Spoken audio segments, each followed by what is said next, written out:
Ladies and gentlemen, we are back, and this time my brother can hear me because we started and, didn't work. I am DQ. This is my big bro, TJ, and we are back to talk some NXT Worlds Collide. And Yeah, not quite a takeover this time. It's a little different hangover this time, but we'll still power through this one. I've been up since 4 o'clock this morning, so if I fall asleep, just snap at me and wake me up. Yeah, but what didn't make you fall asleep was this show, because this was actually a really great show. Unlike, I'm sure Nestle was at home going like, oh, there's no stakes. Oh, what's this all about? Why are they fighting? He's up watching the Jomo special right now. So. Oh, that's very true. Very true. All right. So we just dive right into this one, get into the nitty gritty. I say yes. Full disclosure, I only watched a little bit of the pre-show, aka I did not see Mia Yim versus Kaylee Ray, so I will have to revisit that never. Well, that was one of those matches, like, they just threw it together. Like, I kind of got bits and pieces of it because, full disclosure, I was at work and had to watch some of this at work. So hopefully no one from there heard this or watches my show, because then we're in a little trouble. But, I mean, Kaylee Ray, there's no way she wasn't losing that match. Like, if Mia Yim beat Kaylee Ray, like, we'd be having more issues than that. But they really didn't have anything. That's why it was on the pre-show. It was just kind of thrown together. But let's start it off with the battle or the match between two guys with abs and leather jackets. Finn Balor and Ilya Dragunov. I love heel Balor. I will always love heel Balor. I hope he's never turns back into face heel Balor face Balor because it's a completely different character, different monster. Him and Dragunov, they meshed pretty good. There was a couple hokey sells on Dragunov's part that were kind of just like, whoa, no, I just got kicked in the head. But I mean, other than that, it was really a quality match. That's who he is, though. I mean, in all the matches that I've seen from him, because I mean, again, I keep up with NXT UK, not as much as I would like to, and that's why I follow at the Real Deal Big Cox and read his recaps every week just to kind of stay up in touch with that. But it was exactly what I expected. Both of them are great workers. Like you said, heel Balor, his moveset is completely different. Like, he still ties together a lot of the stuff that he did as a face, but he does it in a more heel way. And his like mannerisms, everything about it is just outstanding, and I'm loving what I'm seeing. He kind of was, I mean, he was still playing the heel, but he was kind of the face because it was a pro NXT crowd. But overall, it was a good match. I really enjoyed it. It was, I thought they were going to start with the Fatal 4-Way, so I was kind of shocked when this is what the opening match was, but it made sense. So moving on, we asked for questions from the Twitterverse, and we had one from a JC of the JK. Don't know him. Name me a better wrestler than Jordan Devlin, because you can't. And the next match basically just proved that point. Yeah, no, definitely. I mean, Jordan Devlin is outstanding. As I said, Real Deal B. Cox says watch everything Jordan Devlin, and there's a reason why. His match with Finn Balor last year was, again, I thought that was kind of his coming out party, because if you don't watch NXT UK, like, now you knew. And there was a good reason to know him. But, I mean, just gave him a big spotlight, and I think he grabbed that one. Right. Even Tyler Banks looked great in this. Wait, is it Tyler Banks? Yeah, Travis Banks. Travis. Travis. You're tired. I told you, I'm tired. Travis Banks, every match I've seen of him, it was kind of like meh, but even he looked good in this match. And then Angel Garza, he looked meh? Oh, my gosh. No. I said good. No, I know, but so you said before that, everything looked meh. No, he is outstanding. I mean, he's another one that this was a great spotlight for him, and I was glad he had it. Same with Swerve. I thought Swerve was gonna win it for a while. Yeah. I think going into it, I figured it was either gonna be Swerve or Garza, and this was gonna be their way to get it on Swerve, because it was gonna soon be a fatal 4-way, but it worked. I love the ending of the match too. I thought it was interesting. They kind of made it look like it was a mess up, and they had Garza dive in and like just miss the count. Right. But I think that's what it was supposed to be, and if not, I mean, it was outstanding. Definitely, and if it was an accident, it was a happy accident, because now we have Jordan Devlin as Cruiserweight Champion. What's your take on the new title? I like it. I enjoyed the purple, and I'm glad they still have a little bit of that purple hint to it because I thought that was something special for the cruiserweights. But I think it needed that black. It definitely needed the NXT logo and not the WWE logo because it's defended more on the NXT blanket, and even 205 Live has more NXT stars than WWE stars. So I think it made more sense, and it was only a matter of time before they went to that. It did still keep a little bit of the purple on it, which is cool. Keep that little homage to the Cruiserweight Classic. I didn't notice that when they first revealed it, but I liked it once I saw it kind of close up. Yeah, overall, though, I thought that was outstanding. Of course, now they did that. I'm going to have to add a new belt to my collection because I was kind of putting it off because it was a bright purple belt. Doesn't really match my wall very well, but be it. I have nothing on my wall. Oh, yes, plain, boring wall.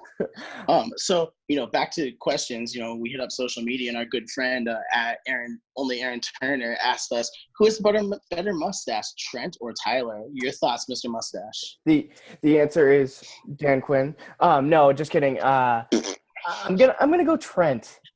Trent does. I mean, he's got the beard going, and he's got the twisties going.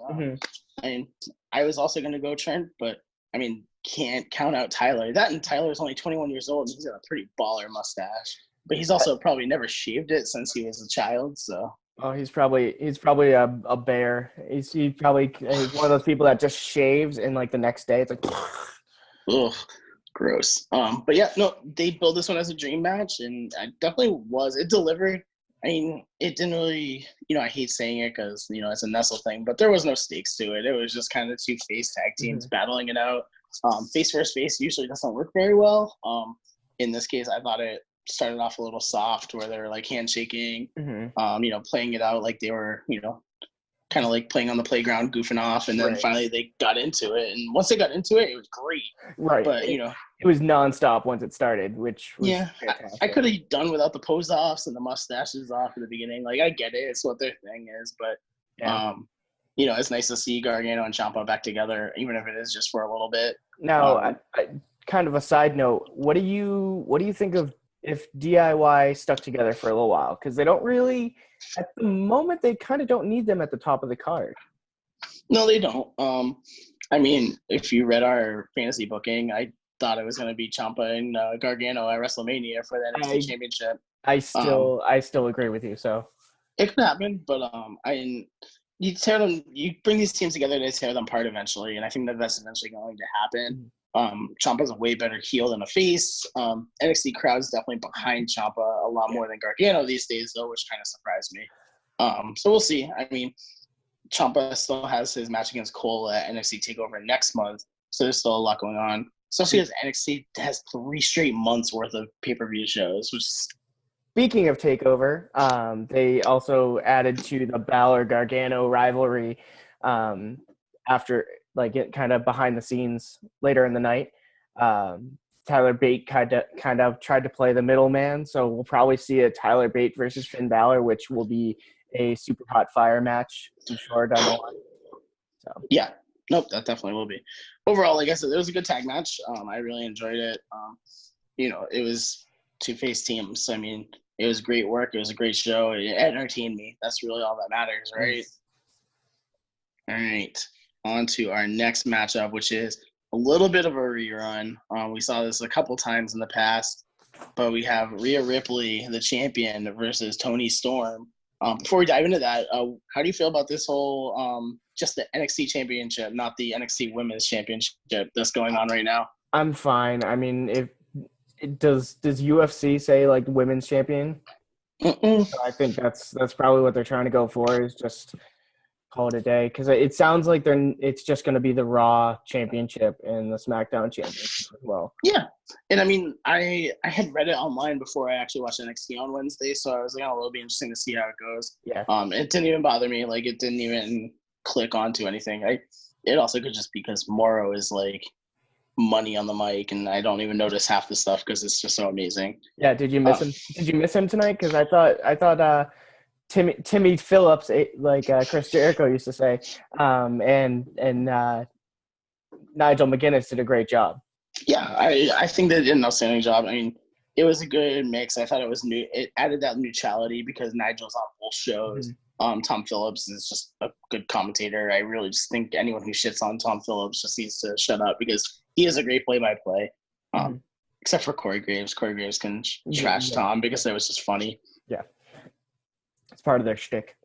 Yeah. So back to Rhea Ripley and Toni Storm. We've seen it before. It was, I don't want to say it was the same thing, but it was very similar to everything else. I got a good laugh. I got a good laugh when Rhea Ripley slapped Toni Storm's ass, though. And I think the crowd did too. I kind of was waiting for a Toni Storm turn at the end, because it was kind of weird. Ripley was kind of towing that heel face line the entire time, and I think that's going to be the kind of champion she is. Yeah, but that's just how Rhea Ripley's character has been since she's come over to NXT. And she's just kind of been, that Stone Cold, CM Punk, like, I'm a face, but I'm going to just, jack people up and tote that line. I think it just depends on who she's facing. Toni Storm definitely got booed on NXT on Wednesday, so, it could go it was either way. Overall, it was a good match. Both of them are great. It was very predictable. I think we all knew Rhea Ripley was not losing that match. She's going to have a healthy women's championship or a healthy NXT championship run. But like I said, the match was what it was. It was enjoyable, but I think we were all just waiting for the main event of the night, which was Imperium versus the Undisputed Era. So thoughts and prayers go out to Alexander Wolf right away. He was out on his feet. He was quite concussed. Yeah, that one was a little hard to watch. He was, kicked in the head. He went flat down. And, I saw someone tweeted, like, props to Drake Wirtz for, noticing that and getting him out of there. But, and then I think more props have to go to Eichner, Barthel, and Walter. They carried that match on. And, had I not known or I saw on social media that he was out because I was watching it on delay. But they played it off like it was just part of the match. Even at the end when it was supposed to be a 4-on-4 brawl, the three of them held their own. And I think did a great job. I think Barthel and Eichner are painfully underrated. I feel like this might have even been their real coming out party just because not everybody watches NXT UK. But they really put on a show. Especially there was one move that they totally botched it, and Eichner threw Kyle O'Reilly into. Barthel threw him into Eichner, and he somehow caught him and was able to hold him up straight. It was impressive. They usually do that one flawlessly, and he still pulled it off. It was a great move.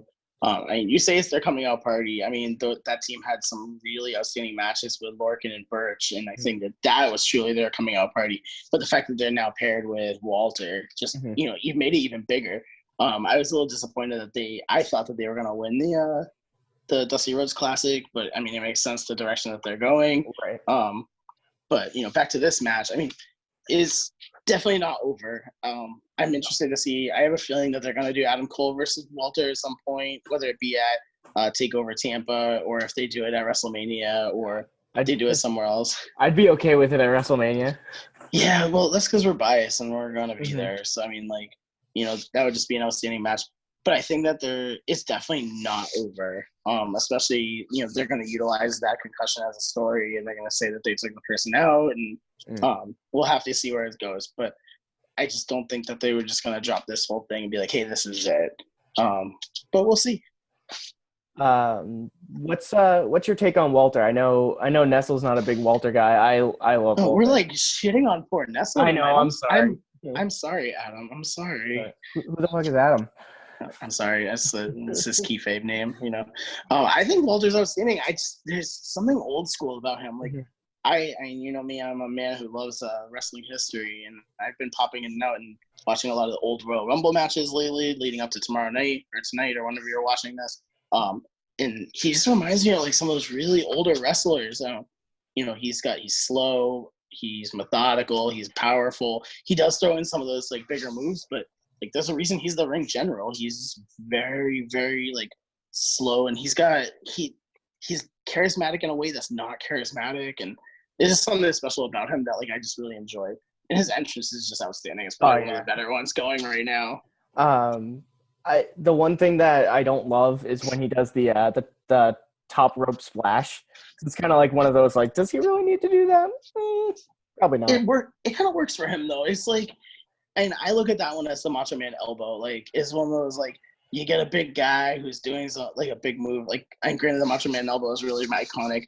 It gives him that, like, that flashy move. He had that, like, really weird porn star pin today where he like power bombed him, and then, like, I've seen him do that a few times.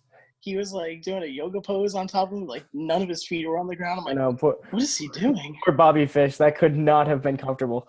No, and Bobby Fish takes a lot of the brunt of the Undisputed Era, which kind of stinks. I think I've talked about it before, where poor Bobby Fish is the only one who's never been a world champion in the Undisputed Era. Like, now he's just he takes, like, every pinfall. Like, poor guy. I mean, he's very, very underrated, and I think a lot of it has to do with the fact that he gets hurt, like, once every 3 months. So in terms of Nestle asked us via Twitter about, like, storylines advancing over the next few months. Obviously, we have Dakota Kai and Tegan Knox. That is full speed ahead. Yep. We saw a lot of we saw the Dusty Rhodes Classic was teased a little bit, but that's just kind of, I think that's gonna, I don't want to say it's going to end, because eventually they're going to get the tag team championship match against the Undisputed Era, which I think at the next TakeOver we're going to see Grizzled Young Veterans versus the Undisputed Era, because it's what makes sense. I love Gibson on the mic. So good. And I also loved the Pete Dunne promo. That it was just perfect. If I could be blunt. And then Matt Riddle was just like, we also got a question on Twitter from at DQ of the JK. He asked, "Is Nestlemania watching the Jomo special right now?" The answer is yes. He is watching this. Yes. He's actually watching it wearing his cross sunglasses and his fur coat. I have that on good authority that is actually happening right now. As for everything else, confirmed. Oh, cool. No, the other thing too, like I said, I think this Imperium and Undisputed Era thing is not done yet. I think that's how we're going to see the Undisputed Era start losing their gold one by one. Well, I was going to say, I'm pretty sure that's how we're going to see Adam Cole lose his, definitely, because he's facing Ciampa at Vancouver, right? Yeah, Vancouver. Sorry, it's in Portland. Let's get it right. But I think that's kind of what we're going to see. Walter and Cole, and somehow not get the NXT Championship to be the spotlight of TakeOver Tampa, because there has to be a way that they're going to eventually use NXT at WrestleMania. There's no way around it. And they have so many takeovers right now. It's kind of a little bit on the ridiculous side. What was your match of the night, sir? I'll go cruiserweights. Ooh. I'll go cruiserweights just because I know you're going to go the main event. Ooh, am I going to go the main event though? Ooh, what are you going with? I was actually going to go with the tag team match of Mustache Mountain and DIY. Yeah. The main event was really outstanding. But I think there's something, I said it's two faces. They're usually really slow. The beginning was very slow, but it was an outstanding match. I mean, I am biased. I do love my boy Johnny Gargano a lot. And Mustache Mountain is, every time they get the spotlight, they shine. So it was a great one. Yeah, go ahead. Okay, keep going. See, I like the Fatal 4-Way just because it was just go, and it was the fact that, like, I don't watch NXT UK. Like, to be perfectly honest, I just read The Real Deal B. Cox every week.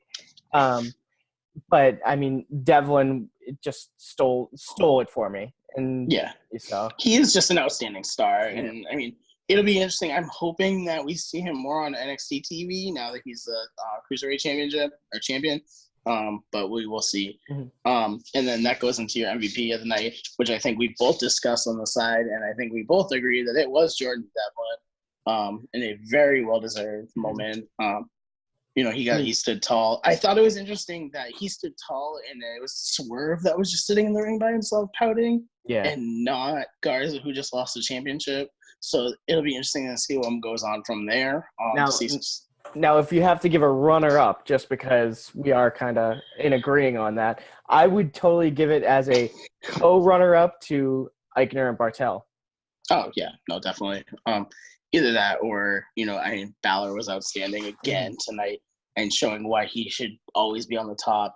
And I mean, don't count him out. He could be in the Rumble tomorrow. I mean, there's 3 mystery spots that are available by my count. So we'll see. Could be the Demon.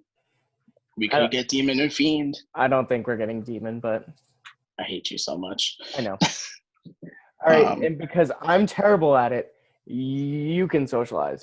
I am going to socialize because you do suck at it and you forget people every single time. So jobbernknocker.com is where you can find everything, including my articles, B. Cox's articles for NXT UK. So the 2 important things, the ones that are for tonight's event, you can also check out the Joe Stopper when he covers AEW, that other Wednesday show that happens. So, it happens. They're on a cruise right now. They're on vacation. You can check out the meat and potatoes of the Jobber Knocker, the podcast. You can go on iTunes, Google, Spotify, Stitcher, and Anchor. And it's also archived on YouTube where you're watching this program right now. Or you can follow us all on Twitter at Jobber Knocker, at JC of the JK, at Billy D2411, which Danny forgot last time. Our apologies because he is the man. At DQ of the JK, at Ray of the JK, at Joe Pollock 47, at The Real Deal B. Cox, and me at TJ of the JK. I forgot nobody, right? I'm gonna be a suck up and say, TJ, you forgot Nestlemania, even though he has a private profile. Oh, I follow him and I retweet him all the time. I heart you, Nestlemania. That's just because he invited you to his Royal Rumble party and they're not going. I know. Have to feel bad. On that note, thank you for watching. We'll see you next month for NXT TakeOver Portland. As we will see you then. Oh, read our fantasy booking. Oh, yeah. Check that out.